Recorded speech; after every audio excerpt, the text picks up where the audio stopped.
Hi friends, ముందుగా ఒక pan పెట్టి అందులో ఆయిల్ వేసి అందులో కట్ చేసుకున్న ఆల్పినోస్ అదేనండి పచ్చిమిర్చి వేసుకుని 2 నిమిషాల పాటు మూత పెట్టుకుని మగ్గించుకోవాలి.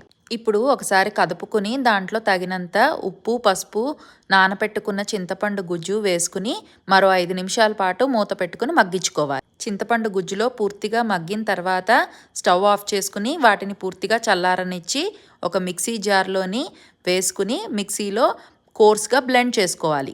ఇప్పుడు మరొక ప్యాన్ పెట్టుకుని అందులో కొద్దిగా ఆయిల్ వేసుకుని ఇంగువ వేసుకుని ముందుగా మిక్సీ చేసుకున్న పేస్ట్ వేసి మరో 5 నిమిషాల పాటు మగ్గించుకోవాలి.